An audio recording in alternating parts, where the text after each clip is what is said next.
My name's Nathaniel Lane, and this is my 1986 Toyota 4Runner that I've replaced just about every single part of. I'm coming to you live from the Katoomba Hospital car park where my partner Kate, little baby Sasha, and I have been staying for the last month until the little baby boy is a little bit stronger and healthier.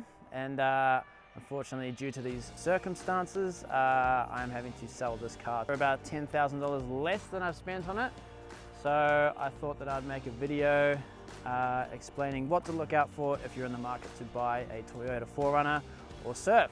First of all, if it's sitting in an old shed in rural New South Wales, trying to die, and it's got a blown turbo and it's rusting away, and you have to hotwire it just to take it for a test drive, yeah, don't buy it. That brings me to my first point. These trucks are such an awesome design of being able to choose if you want it to be a wagon or a ute. However, don't be fooled by its seemingly ergonomic design, as they can be a little bit more tedious to work with than one might think. So the fiberglass top, probably the main focus of this vehicle really, and the main feature as to why one might buy it. Unfortunately, this isn't all it's cracked up to be. It's actually like absurdly heavy, and it's actually like a 2 to 3 person job just to take it off, just so you can drive around without the top on. And if you grab it in the wrong place, the old fiberglass tends to crack a little bit.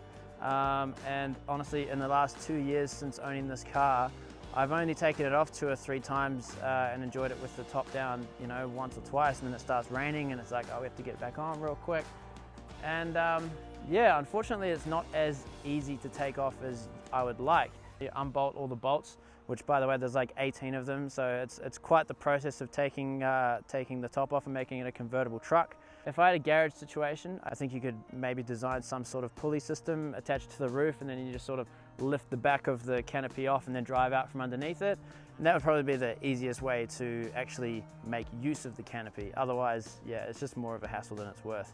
So another problem with these cars is the rust on these old things, and it's really good to give it a once over when you're looking to buy one. So especially check in and under the wheel arches here. There tends to be quite a bit of rust under here.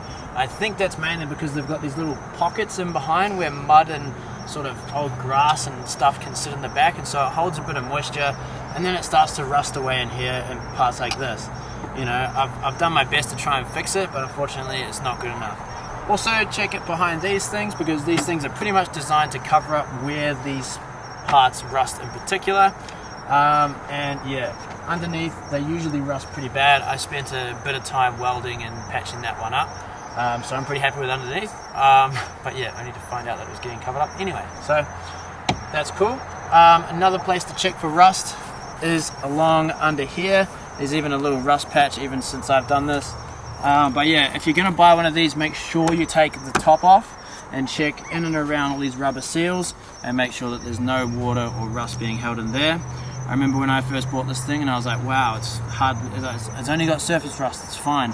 Then I popped it up and there's like a huge hole, like somewhere, I think it's on the other side, a huge hole that's been eaten away, which took me far too long to weld up and fix, but hey, here we are. And these guards here where the windows slide, the water sort of tends to build up in here a little bit, and sometimes it can actually get inside, especially, these rubbers are over, 35 years old, so they're pretty old. They're starting to wear out, and they're not holding the water out as best as they could be, so keep an eye out for that.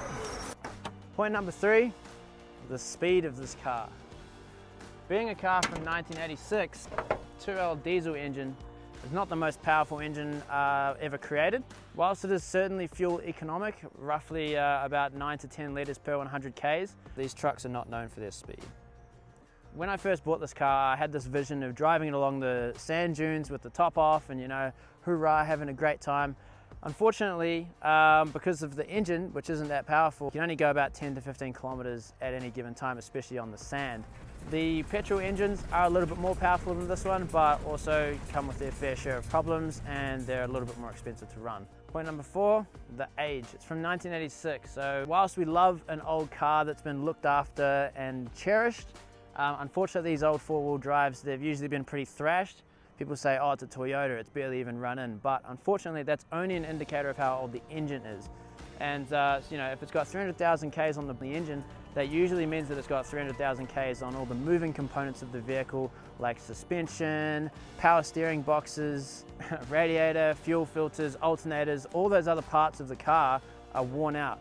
And so, you know, with an engine swap also comes replacing all those other parts as well. So unfortunately, that's pretty much what I had to do with this car. And I think the only thing that I haven't replaced on this car is the passenger seat at this point, and maybe this bull bar. When I bought this car in rural New South Wales, I found it in a shed trying to peacefully die. And then I rocked up with a can of rust converter, a rattle can, and you know, some zip ties, and was ready to bite off more than I could chew. So the previous owner before me had strapped a aftermarket turbo to the old engine and decided to run 15 PSI through the engine, which is far too much for one of these old trucks with the smaller engines. If you're looking to buy one and it is running any more than 8 PSI, completely stay away from it, because that guy had absolutely fried the engine and had kept it alive just long enough for me to buy it, and then a week later it just went bang, and I was like, ah, you got me. So it was all right, c'est la vie. To solve this issue, I removed the turbo, and we had the manifold recast so that it didn't have the turbo mount on it. I pulled the exhaust off, I wrapped it all up, and then I put it back together, only to find that the engine was still cooked after that, because I thought it was a problem with the turbo, but unfortunately that wasn't the only thing going for it. So after that, I had a new thermostat and aluminium radiator put in, and yeah, that worked for a while until the aluminium radiator crapped out and left me stranded in the middle of nowhere again. Here's a tip: if you buy cheap parts for a car, in particular aluminium radiators, if you buy cheap, you'll buy twice, and that was certainly the case with the radiator.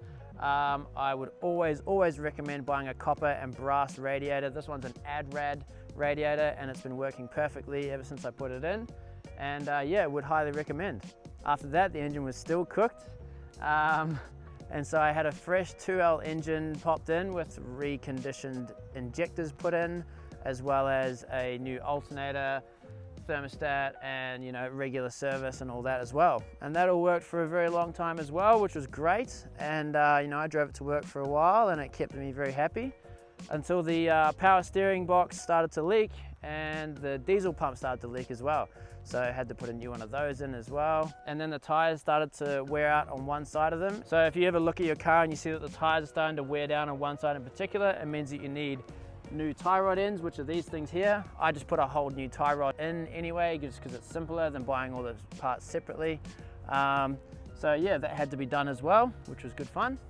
After that, we had a lot of rain in New South Wales, and that meant that my Denso fuel filter started to play up. Somewhere in the engine there started to be a bit of condensation or water, and so basically that meant that the water being heavier than the fuel was blocking the fuel from starting up the engine. And so for about a week, when I was trying to drive to work, I had to come over to this little tab here, unscrew it, drain a bit of fuel out the bottom, and then ask a very kind stranger on the side of the road to sit there and pump my fuel filter while I tried to start the car. And yeah, it was not the most convenient thing, but I met a lot of kind folks on the streets of Bondi who were willing to help me start my car every morning. So shout out to those people out there who I never saw again. Thank you. Yeah, this is a good trick that you can do if your car, if particularly your old car, isn't working, and if you have to do it a couple of times for a week, it's just worth replacing the fuel filter so that you don't have that problem in the future. Since purchasing it, I have also rewired just about everything, from the ignition switch to the spotlights, headlights, this interior light, and this rear work light. I also pulled apart the rear tailgate to get the rear window working again, which was a great success. I spent every weekend for about 3 months sanding back the old rust, priming it and painting it in the most painstaking process I've ever been through.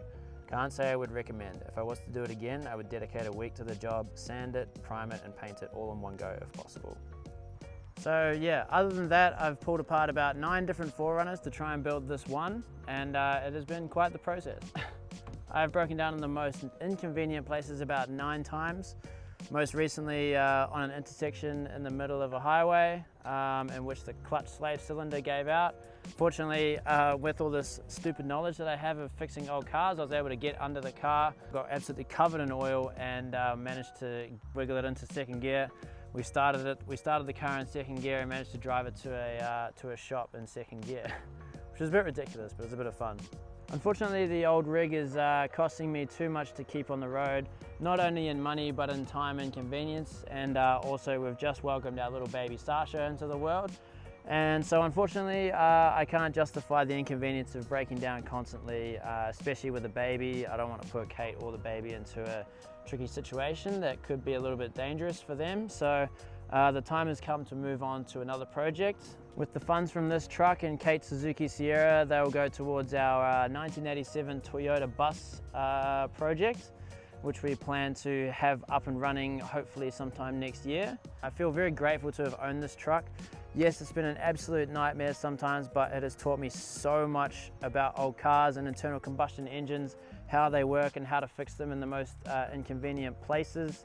It's taught me a lot of resilience and patience on fixing things, and actually how capable I am to fix things myself if I need to. And yeah, there's been times where I haven't had the skills necessary to fix it, and I've gone along to the mechanic shop and picked their genius brains on what to do, and tried to learn as much as I can. And I feel really good because it's given me a lot of confidence with older style vehicles, and it's really opened the doors to a lot of really fun projects like the Land Cruiser HJ60 that I've got, and also the turbocharged Japanese camper bus that we're currently working on. So yeah, I'm grateful for this truck.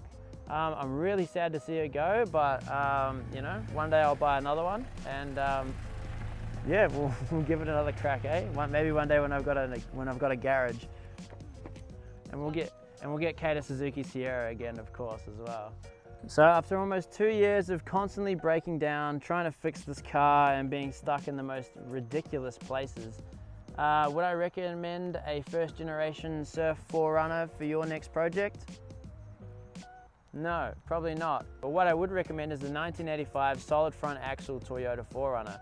Probably one with a cooked engine, and then I would rip that engine out and get rid of it completely, and swap it out for either a 1KZ engine, a 3L or a 5L, or if I had heaps of money, I'd chuck like a Barrow or like a Land Cruiser engine or something stupid in it, just to really get it going, because unfortunately the 2L engine just does not make enough power to not be a nuisance on the road. Yeah, one day I'd love to take on this project again, but just have this knowledge in my mind to know what to do next time, I suppose.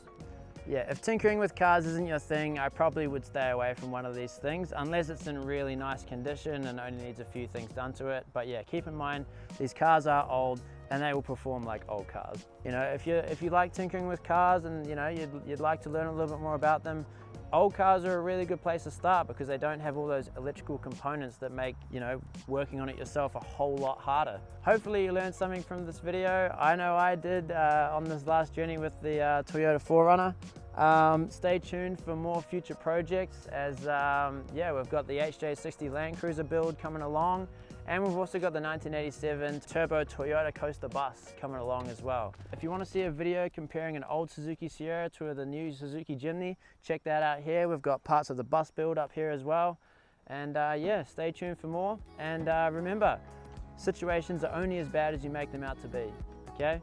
You can get through it and you roll with the punches, and yeah, keep tinkering, try and figure it out for yourself, and send it. My name's Nathaniel, this is Nathaniel's Life. Thank you for watching. Oh yeah, my shirt came in the mail, and it's got a 4Runner on it. Hopefully it doesn't fall apart as quickly as my actual 4Runner did. Yeah!